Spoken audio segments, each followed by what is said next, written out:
Hello students, आज के class में हम लोग एक प्रोज पार्ट से स्पीच का अध्ययन करेंगे जिसे मार्टिन लूथर किंग जूनियर के द्वारा दिया गया है और आप लोग भी पढ़ेंगे। इससे पहले आप करिए क्या कि अपने पास में एक किताब रखिए और जो बोला जा रहा है उसको आप किताब से मिलाते चलिए, सुनते चलिए, समझते चलिए। ठीक है, तो स्टार्ट किया जाए। एक नज़र देख लेते हैं मार्टिन लूथर किंग जूनियर के बारे में।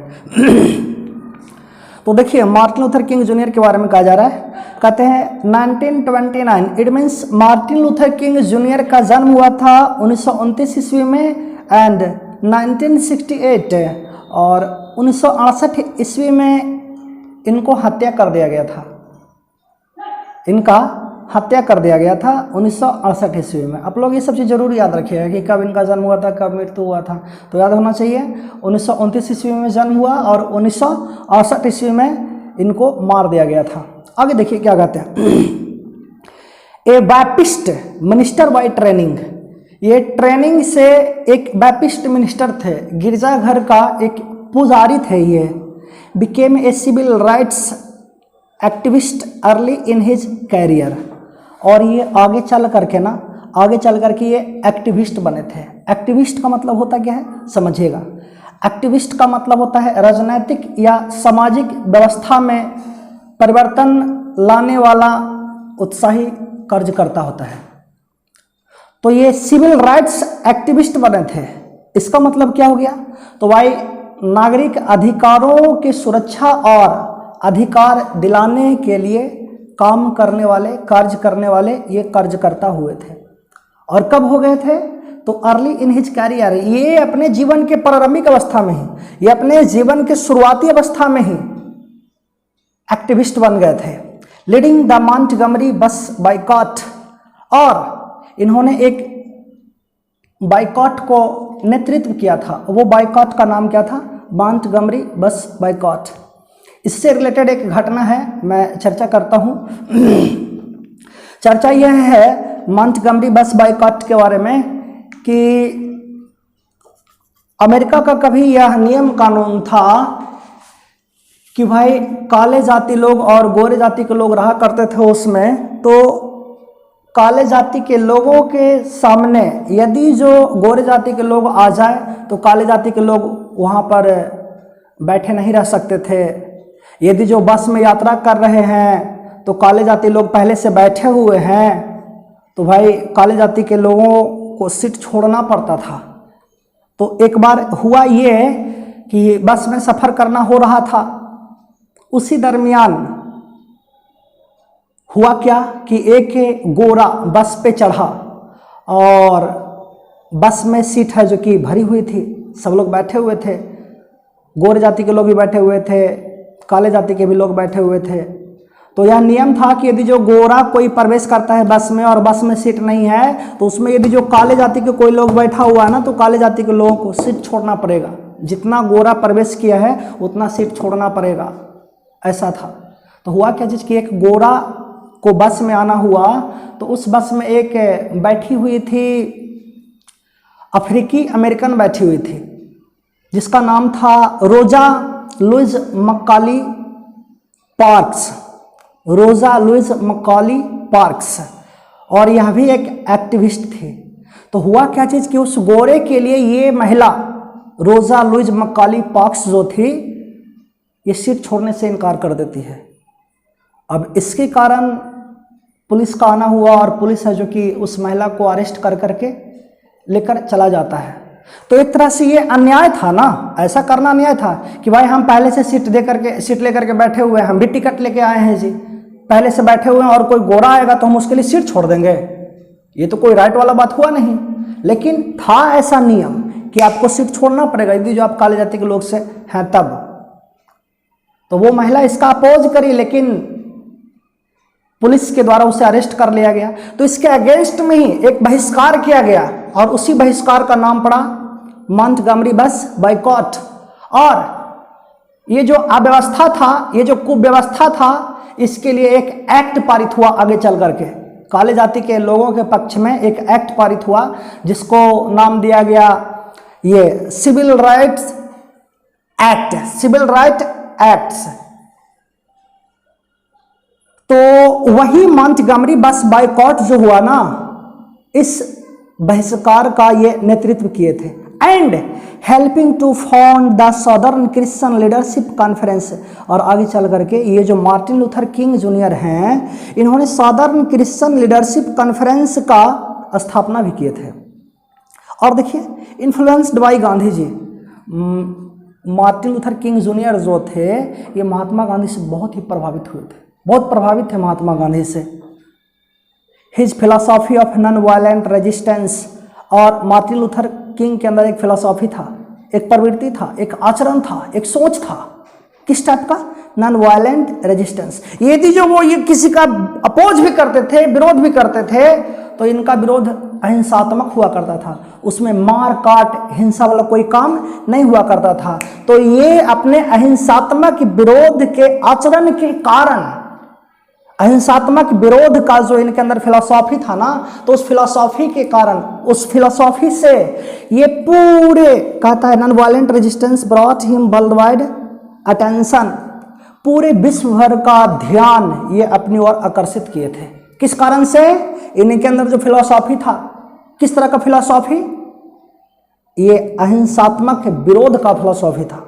ये जानते थे कि यदि जो हमें कोई सता रहा है, हमें हमारा कोई अपना हक नहीं दे रहा है, अधिकार से वंचित रख रहा है, तो उसका हम अपोज करेंगे, लेकिन उस अपोजिशन में, उस अपोज में किसी तरह का हिंसा नहीं होना चाहिए, मारकाट नहीं होना चाहिए, हमसे किसी तरह का पाप नहीं हो जाए। इस तरह का उनके अंदर फिलॉसॉफी भरा हुआ था। तो इसी फिलॉसॉफी के कारण पूरे विश्व भर में इनको एक पहचान बना था। आगे देखिए, लिखते इन 1964 King became the youngest person to receive the Nobel Prize for his efforts to end segregation and racial discrimination through civil disobedience and other non-violent ways। 1964 ईस्वी की बात है, 1964 ईस्वी की बात है कि मार्टिन लूथर किंग जूनियर जो थे ना, ये सबसे यंगेस्ट पर्सन थे जिनको नोबेल प्राइज से सम्मानित किया गया था। नोबेल प्राइज मिला, किस कारण से मिला, क्यों मिला? फॉर हिज एफर्ट, क्योंकि इन्होंने प्रयास किया, इन्होंने प्रयत्न किया, क्या करने के लिए? To end segregation and racial discrimination. इन्होंने ये सेग्रीगेशन मतलब काले जाति और गोरे जाति के लोगों के बीच जो अलगाव था, अलग अलग रहना होता था, एंड रेशियल डिस्क्रिमिनेशन, और ये जो जातीय भेदभाव था ना, इसको खत्म करने का इन्होंने प्रयास किया। वो भी किस तरह से? थ्रू सिविल डिसोबीडियंस, विनीत अवज्ञा and other non violent ways, और दूसरे कई अहिंसात्मक तरीकों से इन्होंने जातीय भेदभावों को, काले जाति और गोरे जाति के लोग जो आपस में भेदभाव बरतते थे, इन सारे तरह के भेदभाव को खत्म करने का इन्होंने जो प्रयास किया, इस प्रयास के लिए इनको सम्मानित किया गया। क्या सम्मानित किया गया? नोबेल प्राइज से सम्मानित किया गया। नोबेल प्राइज से सम्मानित किया गया 1964 ईस्वी में। आगे देखिए, आगे कहते हैं क्या? बहुत गर्मी है। फॉर हिज एफर्ट्स, अच्छा ये तो पढ़ लिया, अभी पढ़ लिया हम लोग। कहते king was assassinated on April 4, 1968 in Memphis Tennessee. America के ही एक मेम्फिस शहर हुआ, टेनेसी स्टेट है, वही इस जगह पे मार्टिन लूथर किंग जूनियर को गोली मारकर हत्या कर दिया गया था। कब इनका हत्या हो गया? याद रखना आपको, अप्रैल 4, 1968 में। King's important works include a strength to love. Martin Luther King Junior जो है कुछ रचना किए हैं, इनके द्वारा किया गया रचना है, उसका नाम है क्या, वो देख लेते हैं। क्या स्ट्रेंथ टू लव है, जो कि पब्लिश किया गया 1953 में। Stride toward freedom,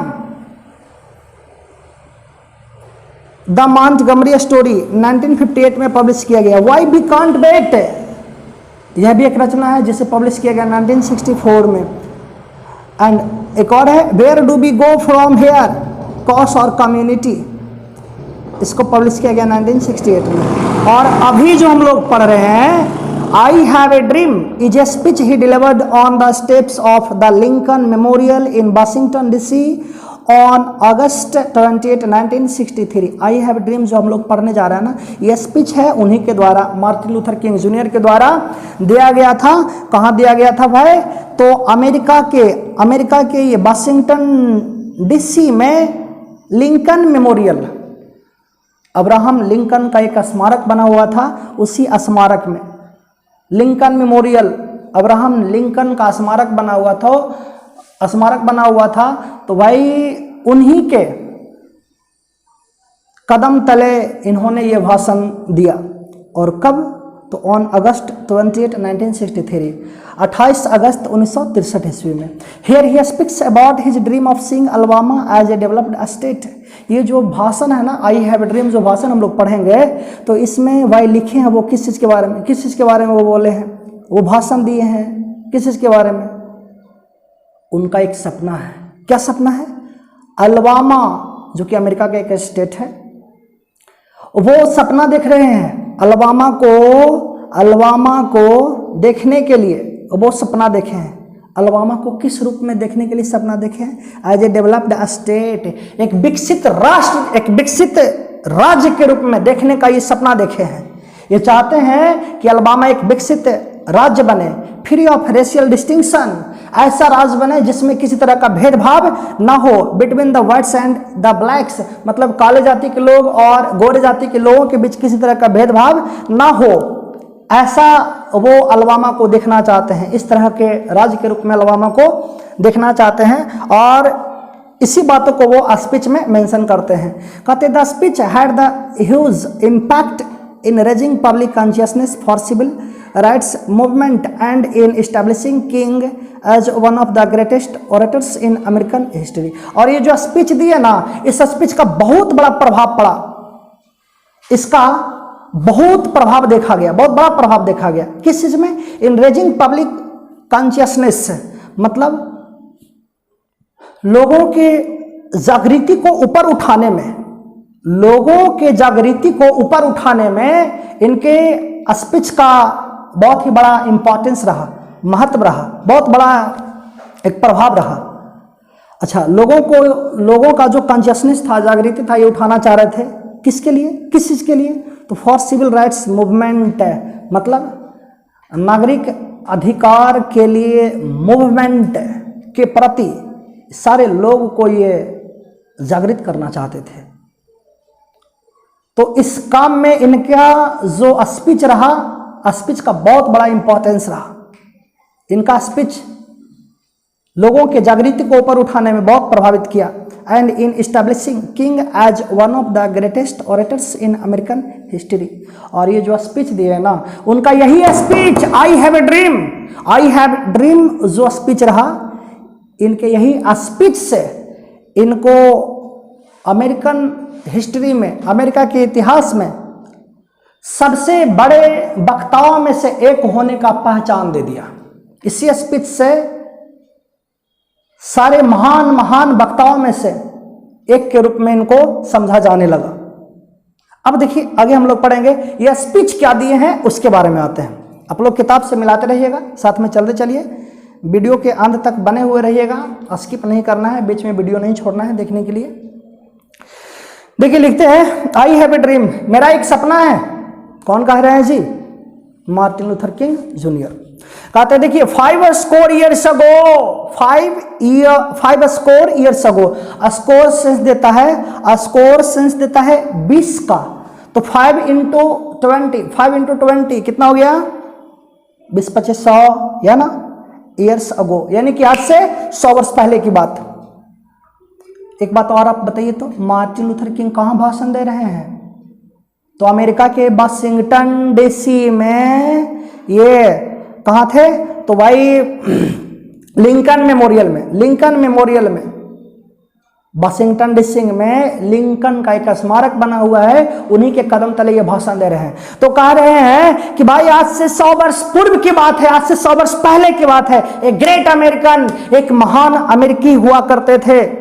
in whose symbolic we in whose symbolic shadow we stand, जिनके आज प्रतीकात्मक छाया में हम लोग आज खड़े हैं। साइंड द इमेंसिपेशन प्रोक्लेमेशन, आज से 100 वर्ष पहले की बात है। आज से 100 वर्ष पहले की बात है कि एक बहुत ही बड़े महान अमेरिकन हुआ करते थे और उन्हीं के प्रतीकात्मक छाया में आज हम लोग खड़े हैं। और उन्होंने आज़ादी के घोषणा पत्र पर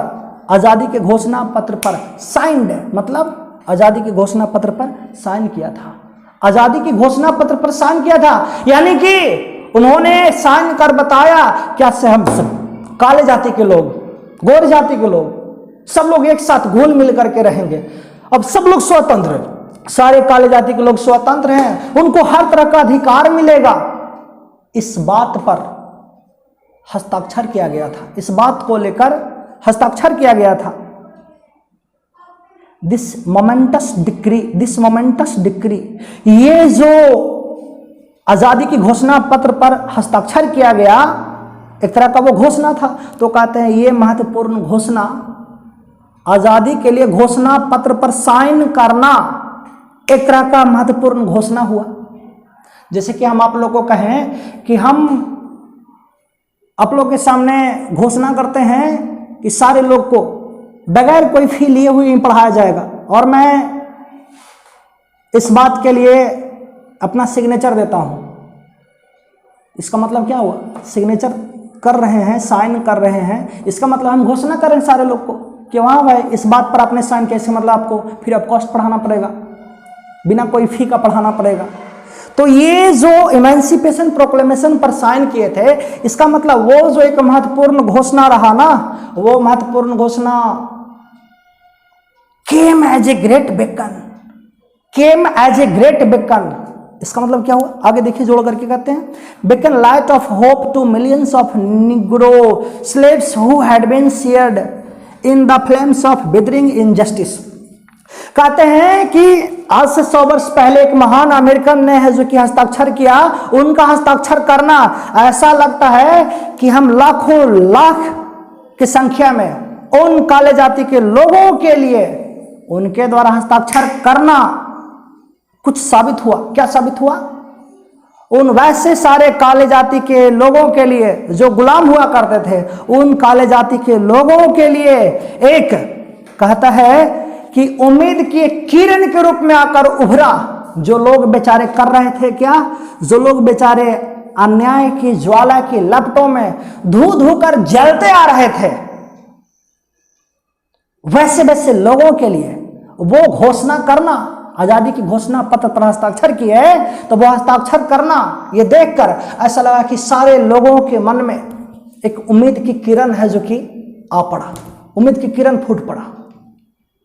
देखिएगा, ये पूरे भाषण में ही वो बातों को एकदम सिंपल वे में नहीं लिखे हैं, कॉम्प्लेक्स बनाकर लिखे हैं। समझिएगा, ये कह रहे हैं कि उन काले जाति के लोगों के लिए एक आशा, एक उम्मीद की किरण के रूप में आकर दिखा। उन काले जाति के लोगों के लिए जो बेचारे अन्याय के ज्वाला की लपटों में, अन्याय की ज्वाला की लपटों में जो धू धू कर जलते आ रहे थे। अब देखिए, अन्याय का कोई ज्वाला होगा,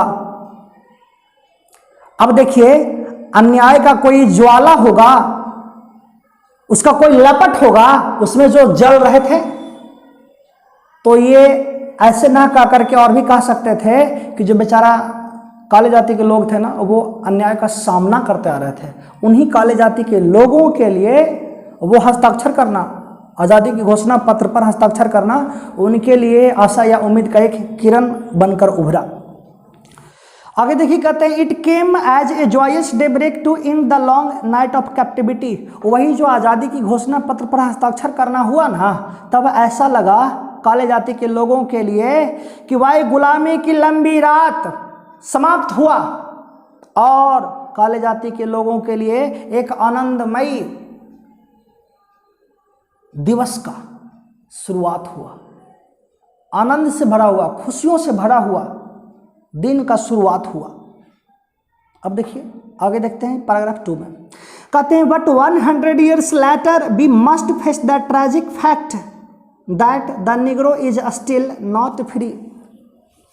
ये अभी अभी कहा दिया कि आज से 100 वर्ष पहले आज़ादी की घोषणा पत्र पर हस्ताक्षर किया गया, जिसमें यही कहा गया था कि हम सब काले जाति के लोग जो भी हैं सब के सब आज़ाद हैं, हर तरह का अधिकार उन्हें दिया जाएगा। लेकिन वो 100 वर्ष बाद कह रहे हैं कि आज 100 वर्ष हो चला है, 100 वर्ष बाद we must face the tragic fact, हम लोग आज इस दुखद सत्य का सामना कर रहे हैं, that the Negro is still not free.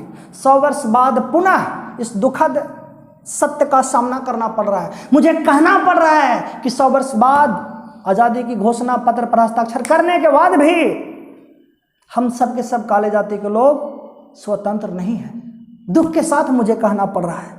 100 years later, ये 100 वर्ष बाद जब हस्ताक्षर किया गया था, उससे 100 वर्ष बाद की बात, the life of the Negro is still sadly crippled by the manacle of segregation and chains of discrimination. 100 वर्ष बाद यानी कि आज भी देखा जाए तो हम काले जाति के लोग जो है ना, काले जाति के लोग जो हैं कहते हैं क्या कि अलगाव की ये हथकड़ी से हम लोगों को लूल्हा लंगड़ा बना दिया गया है, क्रिपल कर दिया गया है, एंड चेंस ऑफ डिस्क्रिमिनेशन, और भेदभाव के जंजीरों से, भेदभाव के जंजीरों से और ये अलगाव का हथकड़ियों से हम लोगों को बांध कर रख दिया गया है। हम लोग लूल्हा लंगड़ा हो गए हैं, कहीं इधर उधर नहीं जा सकते हैं। 100 years later, 100 वर्ष बाद कहते हैं, the Negro lives on a lonely island of poverty in the midst of a vast ocean of material prosperity. कहते हैं कि 100 वर्ष बाद की बात है जी, यानी कि अभी के समय में हम सब काले जाति के लोग लाइव्स रह रहे हैं। कहाँ रहते हैं? On A lonely island of A poverty in the midst of a vast ocean of material prosperity. कहते हैं 100 वर्ष बाद आज हम लोग भौतिक समृद्धि के विशाल महासागर के बीच एक सुनसान निर्जन द्वीप में हम लोग अपना जीवन यापन कर रहे हैं। इसका मतलब समझिएगा, इसका मतलब कह रहे हैं कि पूरे अमेरिका में देखा जाए तो भौतिक सुख संपन्नता है, काले जाति के लोगों के लिए सुख है, संपन्नता है, ऐशो आराम है उन लोगों के लिए। लेकिन हम काले जाति के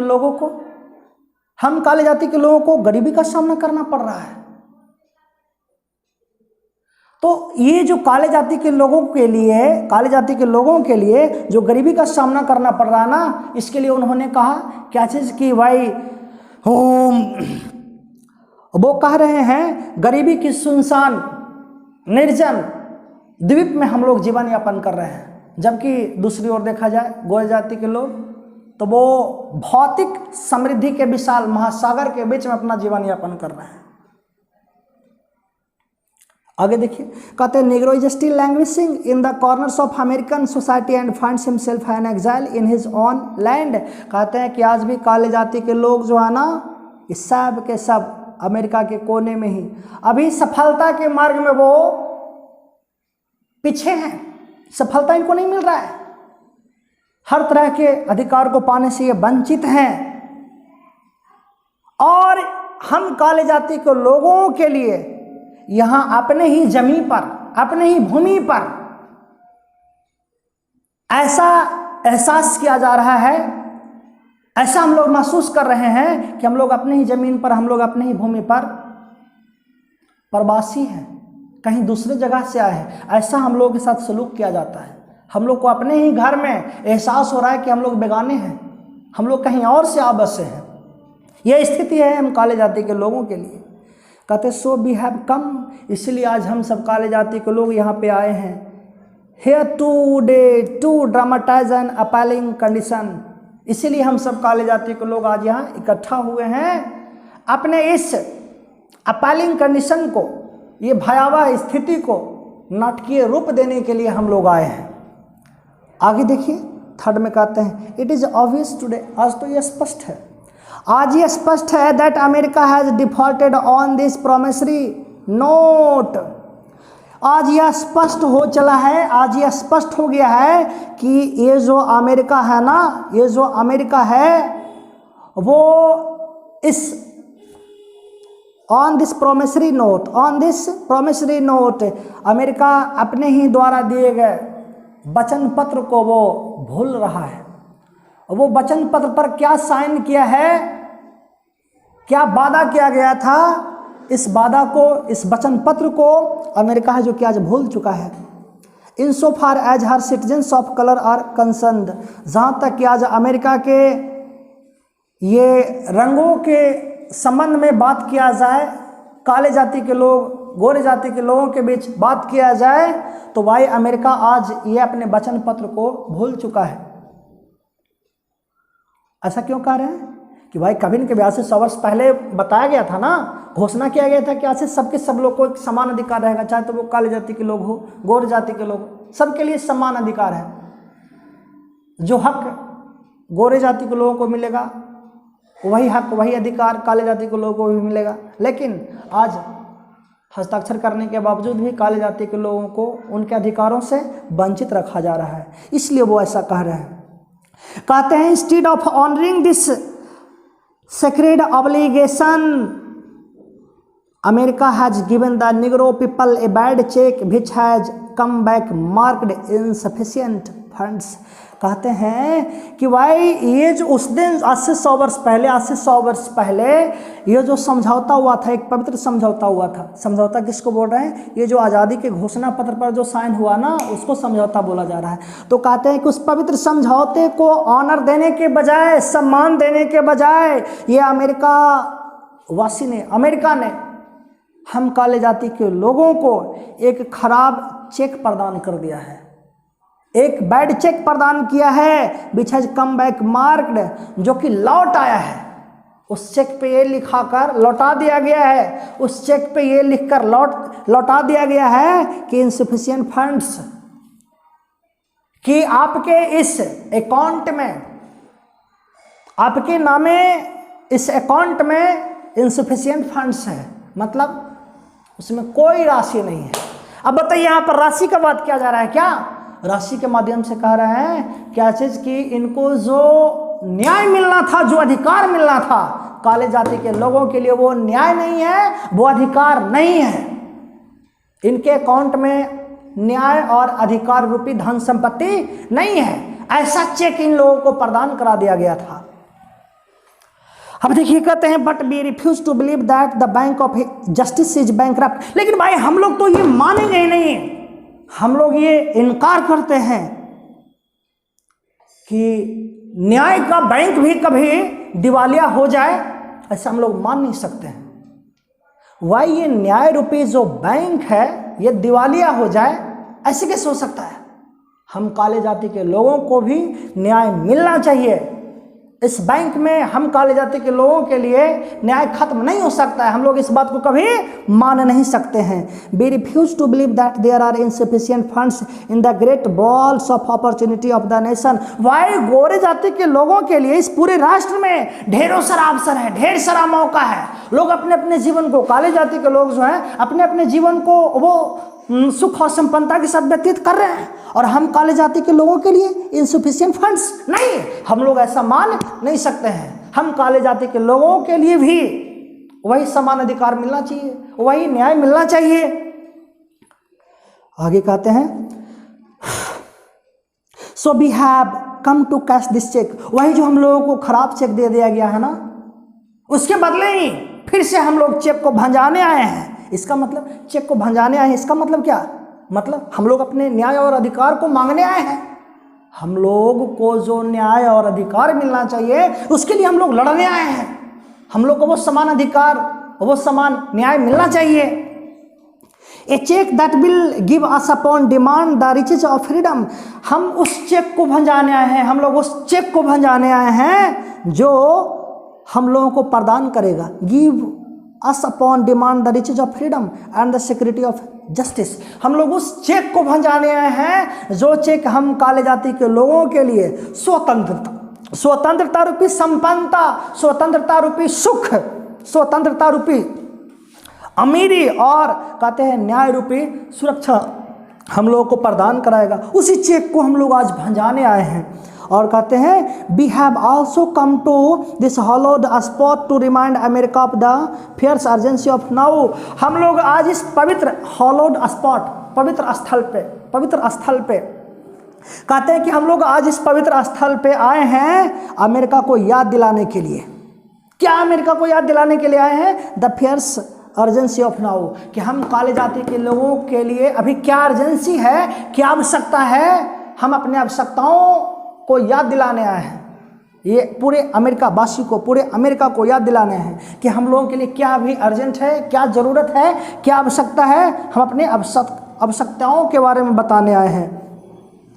और देखिए, this is no time to engage in the luxury of cooling off or to take the tranquilizing drug of gradualism. कहते हैं कि ये समय नहीं है शांत होकर आनंद में डूबे रहने का। हम लोग के लिए, हम काले जाति के लोगों के लिए समय नहीं है कि हम लोग शांत होकर आनंद में डूबे हुए रहें। और साथ ही साथ क्रमिकतावाद के लिए सामक दवा लेकर पड़े रहने का समय नहीं है। हम लोग ऐसा सोच करके इस भावना में नहीं डूबेंगे, स्थिर नहीं रहेंगे कि चलो भाई जिस तरह से हम लोग का जीवन यापन हो रहा है, हम लोग का जीवन जिस तरह से कट रहा है, धीरे धीरे ही सही अन्याय के ही साथ इस तरह से अपने जीवन को कटने देंगे। इस तरह की प्रवृत्ति लेकर जीवन जीने का समय नहीं है। हम लोग अपने हक के लिए लड़ेंगे, अपने अधिकार के लिए लड़ेंगे। कहते हैं now is the time to rise from the dark and desolate valley of segregation to the sunlit path of racial injustice। वो कहते हैं कि अभी समय है, अभी समय है हम काले जाति के लोगों के लिए। कैसा समय है कि अलगाव रूपी ये जो अंधेरा और जो निर्जन घाटी है ना, यहां से उठकर हम सब के सब लोग प्रस्थान करेंगे। कहां, किस जगह पे? To sunlit path of racial injustice. Racial justice है। कहते हैं कि हम लोगों के लिए समय है कि ये अलगाव रूपी अंधकार और निर्जन सुनसान घाटी से उठकर हम सब के सब लोग प्रस्थान करेंगे। कहाँ? जातीय न्याय से, जातीय न्याय के प्रकाश से प्रकाशित पथ पर हम लोगों को चलना है। इसका भी मतलब देखिए क्या कह रहे हैं कि ये जो हम लोगों के बीच जो भेदभाव है, काले जाति के लोग और गोरे जाति के लोग जो भेदभाव है ना, तो इस भेदभाव से मुक्त होकर, इस भेदभाव को खत्म कर एक जातीय न्याय रूपी प्रकाश से प्रकाशित पथ पर हम लोग को जाना है। यानी कि वैसे पथ पर हम लोगों को जाना है, वैसे डेस्टिनेशन तक हम लोग को पहुंचना है जहां हम काले जाति के लोगों को भी न्याय मिले। आगे देखिए, कहते हैं now is the time to lift our nation from the quicksands of racial injustice to the solid rock of brotherhood. अभी समय है, यह समय है हम लोगों के लिए कि हम अपने राष्ट्र को उठाएंगे। कहां से? ये जातीय अन्याय रूपी दलदल से अपने राष्ट्र को उठाएंगे और लेकर स्थापित करेंगे। कहाँ? तो to the solid rock of brotherhood, भाईचारे की एक मजबूत, भाईचारे रूपी एक मजबूत चट्टान पर ले जाकर इस राष्ट्र को स्थापित करेंगे। यह समय है हम लोगों के लिए। मतलब फिर से समझिएगा, रेशियल इनजस्टिस को खत्म करना चाहते हैं और भाईचारा रूपी ये संबंध स्थापित करना चाहते हैं। तो इसी को बना करके कहा दिया कि यह समय है कि जातीय अन्याय रूपी दलदल से उठकर हमें अपने राष्ट्र को जातीय अन्याय रूपी दलदल से उठाकर कहाँ रख देना है? तो एक भाईचारे रूपी मजबूत चट्टान पर ले जाकर रख देना है। आगे देखिए, कहते हैं कि it would be fatal for the nation to overlook the urgency of the moment and to underestimate the determination of the Negro. कहते हैं कि ये पूरे राष्ट्र के लिए बहुत ही घातक सिद्ध होगा यदि जो पूरा अमेरिका हमारे अर्जेंसी को, हमारे आवश्यकताओं को, इस समय की आवश्यकताओं को यदि जो अमेरिका नजरअंदाज किया तो यह पूरे अमेरिका के लिए वुड बी फाइटल, घातक सिद्ध होगा। And to underestimate the determination of the Negro, और हम काले जाति के लोगों का जो डिटर्मिनेशन है, दृढ़ संकल्प है, इसका यदि जो कम करके आंका, इसको हल्के में लिया, यदि जो काले जाति के लोगों का दृढ़ संकल्प को हल्के में लिया तो पूरे अमेरिका वासियों के लिए, पूरे अमेरिका के लिए बहुत ही घातक सिद्ध होगा। कहते हैं this sweltering summer of the Negroes legitimate discontent will not pass until there is an invigorating autumn of freedom and equality। कहते हैं कि हम काले जाति के लोगों का ये लेजिटिमेट डिस्कंटेंट, मतलब कानूनी रूप से ये उचित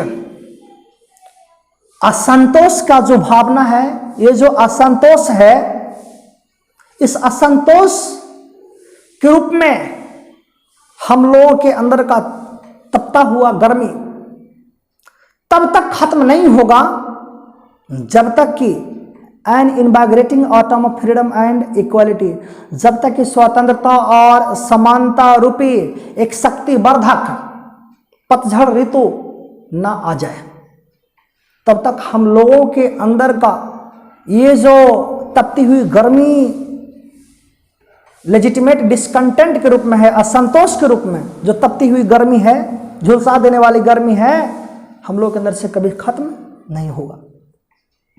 कहते हैं 1963 इज नॉट एन एंड। 1963 ईस्वी जो है ना, ये एंड नहीं है। आप यदि जो ऐसा सोचते हैं कि 1963 ईस्वी हम काले जाति के लोगों के लिए ये एंड है, ऐसा बात नहीं है, बट ए बिगिनिंग। यह हमारे आंदोलन का तो शुरुआत ही है भाई। Those who hope that the Negro needed to blow off steam and will now be content will have a rude awakening if the nation returns to business as usual। देखिएगा यहाँ पर एक यूज किया गया फ्रेज का blow of steam. Blow of steam इसका मतलब हो जाता है गुस्सा उतर जाना, गुस्सा शांत हो जाना। तो मार्टिन लूथर किंग कह रहे हैं कि दोज हु होप, वैसे लोग जो मानते हैं, जो विश्वास करते हैं कि ये जो निग्रो है, नीडेड है, इनको जरूरत है क्या हो जाने का, ब्लो ऑफ द स्टीम, मतलब इनको शांत हो जाने का जरूरत है। वैसे लोग जो मानते हैं, विश्वास करते हैं कि हम काले जाति के लोग अब यूं ही शांत हो जाएंगे, ऐसे ही शांत हो जाएंगे, बगैर एक न्याय और बगैर अधिकार लिए हुए शांत हो जाएंगे। Will now be content. जिन जिन लोगों को ऐसा मानना है कि हम लोग बिना अपने न्याय और अधिकार को लिए हुए शांत हो जाएंगे, तो उनका ये मानना जो है ना, will have a rude awakening, गलत मानना है। ये लोग ऐसा यदि जो मान रहे हैं तो गलत मान रहे हैं। If the nation returns to business as usual, और वे लोग यदि जो मान रहे हैं कि जिस तरीके से ये राष्ट्र चल रहा था उसी तरीके से चलता रहेगा, गलत सोच रहे हैं वे लोग। बदलना है हमारे राष्ट्र को, और हम सब काले जाति के लोग अपने राष्ट्र को बदलेंगे, जहां पर हम काले जाति के लोगों के लिए उतना ही अधिकार मिलेगा, हम काले जाति के लोगों को उतना ही अधिकार मिलेगा, उतना ही हक मिलेगा, उतना ही न्याय मिलेगा जैसा कि मिलता है गौर जाति को लोगों को। और फिर देखिए क्या कहते हैं Negro is granted his citizenship rights. अरे हम काले जाति के लोग जो है ना, आज ये जो हमारा नागरिकता है, हम ऐसे नागरिकता से क्षुब्ध हैं। हमें इस नागरिकता का कोई फायदा नहीं है, कोई लाभ नहीं है, हम सब के सब इस नागरिकता से क्षुब्ध हैं। The whirlwind of revolt will continue to shake the foundations of our nation until the bright day of justice emerges।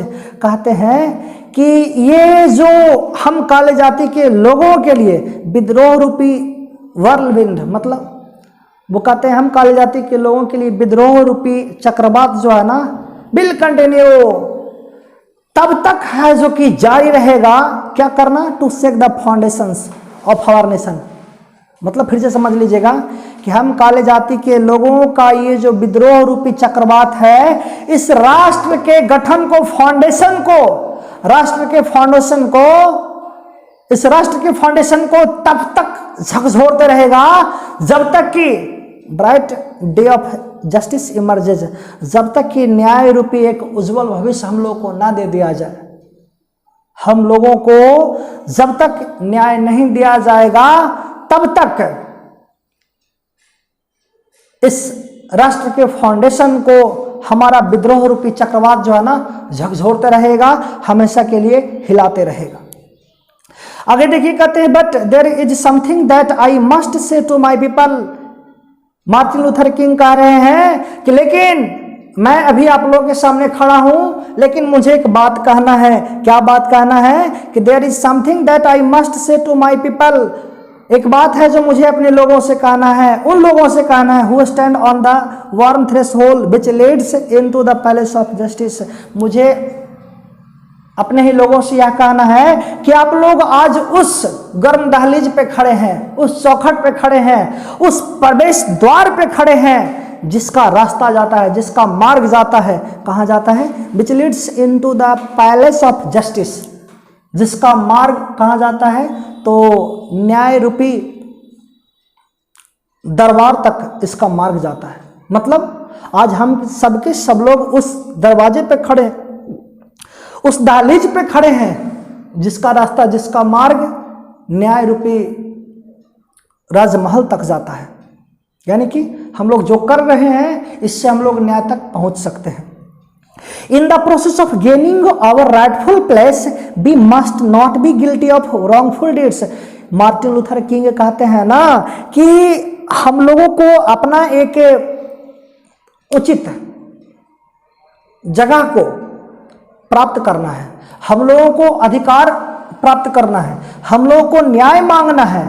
तो कहते हैं कि ये उचित न्याय और अधिकार को मांगने के क्रम में हम सारे लोगों को, हम काली जाति के लोगों को अपने द्वारा किए गए गलत कार्यों का दोषी नहीं बनना है। इसका मतलब ये अपने लोगों को बताना चाह रहे हैं, क्योंकि ये भी थे जो नॉन वायलेंट प्रवृत्ति के थे ना, अहिंसात्मक प्रवृत्ति के थे, ये हिंसा करना नहीं जानते थे। तो ये अपने लोगों को बता रहे हैं कि कहीं ऐसा ना हो कि हम लोग अपने न्याय को मांगने के लिए, अपने अधिकारों को मांगने के क्रम में हम लोग भी कुछ गलत कर बैठे, कुछ हिंसात्मक कार्य को कर बैठे। नहीं भाई, हम लोग ऐसा पाप अपने ऊपर नहीं लेना है, हम लोगों को नहीं लेना है, किसी तरह के हिंसात्मक कार्य में हम लोग भाग नहीं लेंगे। इसका दोषी हम लोग को बनना नहीं है। ना हम लोग हिंसात्मक काम करेंगे और ना हम लोगों के ऊपर ऐसा दोष लगेगा। कहते let us not seek to satisfy our thirst for freedom while drinking from the cup of bitterness and hatred. कहते हैं कि हम लोगों के अंदर ये स्वतंत्रता रूपी प्यास लगा हुआ है। हम लोगों के अंदर ना स्वतंत्रता रूपी प्यास है। हम लोग को प्यास है स्वतंत्रता का, हम लोग को स्वतंत्रता चाहिए। और क्या? While drinking from the cup of bitterness and hatred. हम लोगों को स्वतंत्रता का प्यास तो है जरूर, और इसे बुझाना भी है। तो हम लोग स्वतंत्रता की इस प्यास को बुझाएंगे, लेकिन कड़वाहट और घृणा के कप से हम लोग स्वतंत्रता की प्यास को नहीं बुझाएंगे। इसका मतलब कि हम लोग स्वतंत्रता भी प्राप्त करेंगे। स्वतंत्रता प्राप्त करने का मतलब कि हम लोग को वही न्याय और अधिकार मिलना चाहिए जो गोरे जाति के लोगों को दिया जाता है। तो भाई स्वतंत्रता प्राप्त करने के क्रम में हमें कुछ ऐसा नहीं कर जाना है जिसके कारण किसी तरह का कड़वाहट और घृणा भरा हुआ स्थिति आए। हाँ, तो हम लोग क्या देख रहे थे कि हम लोग अपनी स्वतंत्रता रूपी प्यास को बुझाएंगे, लेकिन स्वतंत्रता रूपी प्यास को बुझाने के लिए कड़वाहट और घृणा रूपी कप का मदद लेना नहीं है। घृणा और कड़वाहट रूपी कप का मदद लेना नहीं है। इसका मतलब अभी समझे ही होंगे कि भाई हम लोग से कुछ ऐसा ना हो जाए कि हम लोग घृणा का पात्र बन जाए, हम ही से लोग घृणा करना शुरू कर दे स्वतंत्रता प्राप्त करने के बाद भी। ऐसा नहीं होना चाहिए। अब देखिए आगे कहते हैं, we must forever conduct our struggle on the high plane of dignity and discipline. कहते हैं हम लोग ये जो अपना संघर्ष कर रहे हैं ना, संघर्ष जारी रखेंगे। हम लोगों का ये संघर्ष जारी रहेगा, लेकिन कहां से? On the high plane of dignity and discipline. तो वही कहते हैं गरिमा और अनुशासन के उच्च धरातल से हम लोग का ये संघर्ष जारी रहेगा। समझिएगा क्या क्या चीज कह दिए। कहते हैं कि एक तरह की गरिमा और अनुशासन का उच्च धरातल से हम लोगों का ये अपना संघर्ष जारी रखना है। मतलब क्या हुआ कि हम लोग संघर्ष भी करेंगे, उसमें एक अपना डिग्निटी होना चाहिए, एक अपना गरिमा होना चाहिए, और एक अनुशासन में रहकर अपने हक के लिए लड़ेंगे। अनुशासन के साथ अपने हक के लिए, अधिकार के लिए, न्याय के लिए लड़ेंगे। We must not allow our creative protest to degenerate into physical violence. ये कहते हैं कि भाई हम लोग अपने आप को अलाउ नहीं करेंगे। किस बात के लिए अलाउ नहीं करेंगे? आवर क्रिएटिव प्रोटेस्ट, ये जो हमारा रचनात्मक विरोध है ना, हम काले जाति के लोगों का जो रचनात्मक विरोध है इसे हम लोग अलाउ नहीं करेंगे। क्या नहीं अलाउ करेंगे? To degenerate into physical violence. मतलब हमारा ये जो क्रिएटिव प्रोटेस्ट है इसे अलाउ नहीं करेंगे। क्या चीज में नहीं अलाउ करना है? इनटू फिजिकल वायलेंस, मतलब शारीरिक हिंसा में क्षय हो जाने के लिए अलाउ नहीं करेंगे। मतलब क्या? अपना प्रोटेस्ट जारी रखेंगे, लेकिन कुछ ऐसा हम लोग नहीं कर बैठे कि जिससे नाम पड़ जाए, जिससे नाम आ जाए कि हम लोग शारीरिक हिंसा किए हैं और अपने प्रोटेस्ट को शारीरिक हिंसा के जरिए खत्म कर दे, बर्बाद कर दे। ऐसा नहीं होना चाहिए। Again and again we must rise to the majestic heights of meeting physical force with soul force. पुनः और पुनः हम सब काले जाति के लोगों को ये कहते हैं कि शारीरिक बल के साथ साथ आत्मिक बल के मिलन रूपी एक शानदार ऊंचाई तक पहुंचना है। The marvellous new militancy which has engulfed the Negro community must not lead us to distrust all white people. For many of our white people, for many of our white brothers, as evidenced by their presence here today, have come to realize that their destiny is tied up with our destiny and their freedom is inextricably bound to our freedom. वो कहते हैं कि ये जो अभी शानदार किस्म का जो शानदार और नए किस्म का जो ये लड़ाकू प्रवृत्ति है ना, लड़ाकू प्रवृत्ति मतलब काले जाति और गोरे जाति के लोगों के बीच डिसमैनेजमेंट, एक दूसरे को घृणा भरे दृष्टि से देखने का प्रवृत्ति। यदि जो अपने हक के लिए उठोगे, अपने हक के लिए, अपने अधिकार के लिए आगे बढ़ोगे तो पीटे जाओगे, कूटे जाओगे। इस तरह का जो प्रवृत्ति, लड़ाकू प्रवृत्ति है ना, कहता बिछा जी इंगल्फ द निग्रो कम्युनिटी। इस तरह का जो प्रवृत्ति है, लड़ाकू प्रवृत्ति है, हम काले जाति के समुदाय को वो निगलता जा रहा है, बर्बाद करता जा रहा है। और हमारे इस कम्युनिटी को must not leaders distrust all white people. हम सब काले जाति के लोगों को सारे गोरे जाति के लोगों के ऊपर संदेह नहीं करना है। मतलब कहते हैं कि ऐसा ना हो कि हम सब काले जाति के लोग पूरे के पूरे गोरे जाति के लोगों से नफरत करने लगेंगे। ऐसा नहीं होना चाहिए। गोरे जाति के लोगों में भी विश्वास करना है। For many of our white people, क्योंकि बहुत से गोरे जाति के लोगों में से, for many of our white brothers, बहुत से गोरे जाति के लोग ऐसे हैं कि वे लोग हमारे भाई हैं, भाई के समान व्यवहार रखते हैं, भाई के समान वो मानते हैं, as evidenced by their presence. और यह उनके लिए एक प्रमाण के रूप में है। बहुत से गोरे जाति के लोग आज इस महफिल में पहुंचे हुए हैं, उनका इस तरह से उपस्थित होना प्रमाण है कि वो हम काले जाति के लोगों के लिए भाई के रूप में खड़े हैं। हैव कम टू रियलाइज, आज वो इस बात का अनुभूति करने के लिए आए हैं that their destiny is tied up with our destiny. वो इस बात को बताने के लिए आए हैं कि उनका किस्मत हम काले जाति के लोगों की किस्मत से बंधा हुआ है। And their freedom is inextricably bound to our freedom. और उनका स्वतंत्रता एक दृढ़ता के साथ हमारे स्वतंत्रता के साथ बंधा हुआ है। We can not walk alone, हम सब लोग अकेले, केवल काले जाति के लोग ही आगे नहीं बढ़ सकते हैं। इसका मतलब ये कहना चाह रहा है कि हम लोगों के साथ साथ कुछ गोरे जाति के लोग हैं और वे लोग हमारे लिए भाई हैं, भाई के समान हैं। हमें उनको भी अपने साथ ले करके बढ़ना है।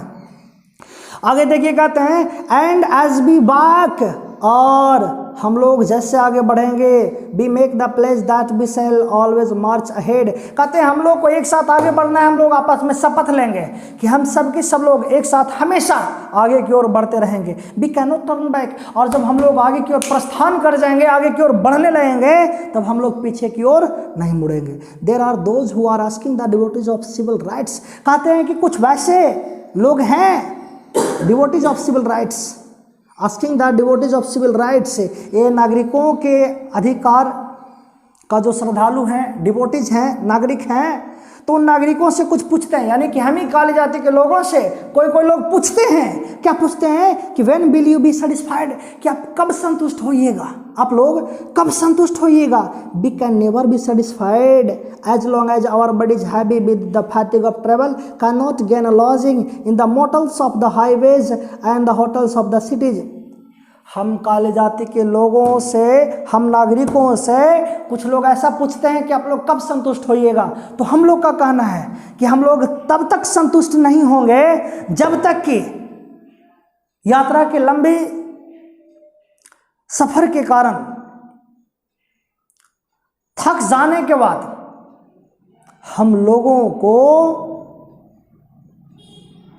जब तक मोटल्स में ठहरने का हक ना दिया जाए और शहर के होटल्स में खाने पीने का हक ना दिया जाए, ठहरने का हक ना दिया जाए, तब तक हम लोग शांत नहीं हो सकते हैं। मतलब क्या करें, समझिएगा। मार्टिन लूथर किंग कह रहे हैं ना कि हम काले जाति के लोगों के लिए ऐसा नियम कानून नहीं है कि यदि जो कहीं सफ़र कर रहे हैं और सफ़र के दौरान, मतलब कि कहीं हाईवे से सफ़र कर रहे हैं और यात्रा के दौरान हम लोग यदि जो थक गए हैं तो थक जाने के बाद आराम के लिए हम लोगों को मोटल्स का व्यवस्था हो। मोटल्स मतलब वही यात्रा के दौरान जो हाईवे के किनारे जो ढाबा होता है, होटल होता है, उसी को हम लोग मोटल्स, उसी को मोटल्स लिख दिया गया। तो कहते हैं कि हम काले जाति के लोग तब तक खुश नहीं होंगे, तब तक शांत नहीं होंगे जब तक कि यात्रा के दौरान थक जाने के कारण हम लोगों को भी आराम करने के लिए मोटल्स का व्यवस्था नहीं कराया जाता है, मोटल्स में ठहरने के लिए हक नहीं दिया जाता है और शहरों के आम होटलों में रहने ठहरने का, खाने पीने का हक नहीं दिया जाता है, तब तक हम लोग शांत नहीं हो सकते हैं। We can not be satisfied as long as the Negro's basic mobility is from a smaller ghetto to a larger one. हम सब के सब लोग तब तक संतुष्ट नहीं हो सकते हैं जब तक कि हम काले जाति के लोगों को, हम लोगों के अंदर गतिशीलता ना आ जाए। कहाँ से?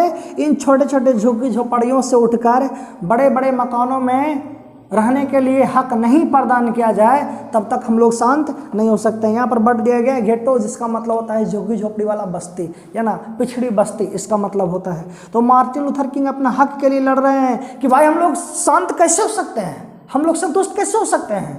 हम लोगों को रहने के लिए ये झुग्गी झोपड़ी वाला बस्ती जो है ना, इस बस्ती में रहने के लिए दिया जाता है। तो हम लोगों को भी इस झुग्गी झोपड़ियों से खाली कराकर हम लोग को भी रहने के लिए मिलना चाहिए। क्या? बड़ा बड़ा मकान मिलना चाहिए, भवन रहने के लिए मिलना चाहिए। जब तक ऐसा हक, जब तक ऐसा अधिकार नहीं दिया जाता है, तब तक हम लोग खुश नहीं हो सकते हैं। We can never be satisfied as long as a Negro in Mississippi can not vote. हम लोग तब तक संतुष्ट नहीं हो सकते हैं जब तक कि मिसिसिपी में जो भी निग्रो लोग हैं वो उन लोगों को अधिकार, वोट देने का अधिकार ना मिल जाए। And a Negro in New York believes he has nothing for which to vote. और बात करते हैं कहाँ का? तो भाई न्यूयॉर्क का बात करते हैं कि हम सब तब तक शांत नहीं हो सकते हैं जब तक कि न्यूयॉर्क के कुछ लोग हैं उनको वोट देने का अधिकार न दे दिया जाए। उन लोगों का मानना है कि हम लोग वोट दें तो कैसे दें, यदि जो अधिकार, एक तो अधिकार मिलना चाहिए और कुछ हम लोगों के साथ ऐसा कराया जाए, हम लोग के लिए ऐसा किया जाए जिससे लगे कि हम लोग को वोट देना चाहिए। लेकिन उन लोगों का सोचना है कि हम लोग के पास वोट देने के लिए है क्या, क्यों हम लोग करेंगे। हम लोगों को कुछ भी ऐसा अधिकार, कुछ भी ऐसा न्याय नहीं दिया गया है जिसके कारण, जिसको लेकर हम लोग वोट दें। तो भाई हमें उस लायक बनाया जाए कि हम लोग भी वोट दें। अधिकार मिलना चाहिए, वैसा न्याय हम लोग को वैसा मिलना चाहिए कि हम लोग भी वोट देने लायक हो। No we are not satisfied, हम लोग संतुष्ट नहीं है। And we will not be satisfied until justice rolls down like water and righteousness like a mighty stream. नहीं, हम लोग संतुष्ट नहीं है और संतुष्ट होंगे भी नहीं। तब तक संतुष्ट नहीं होंगे जब तक कि न्याय जो है ना, न्याय जो है पानी के जैसा, और कहते हैं कि एक राइटियसनेस, एक अधिकार, एक हक, ईमानदारी हम काले जाति के लोगों के लिए भी एक ताकतवर झरना के जैसा बहता हुआ, पानी के जैसा लुढ़कता हुआ हम लोग के पास आ नहीं जाए, तब तक हम सब काले जाति के लोग संतुष्ट नहीं हो सकते हैं। ठीक है स्टूडेंट्स, आज का क्लास इतना ही तक रखते हैं और अगले वीडियो में वो लास्ट वीडियो होगा इस स्पीच का। आज तक क्लास इतना ही तक। Thank you for watching.